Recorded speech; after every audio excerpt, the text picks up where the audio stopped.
ชีวิตคนเฮาเลือกเกิดบ่ได้เลยเหตุให้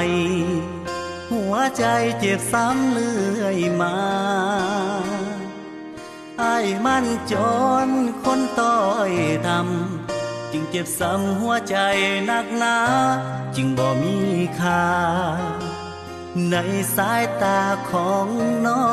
งตอนหากันใหม่ๆอันใดก็คือว่าดีที่เงินบ่มีบ่เป็นหยังช่วยกันหาได้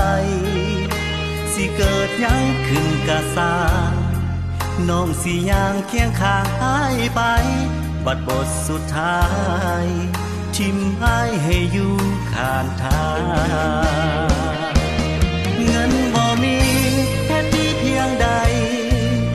บ่มีใครอยากได้เป็นแฟน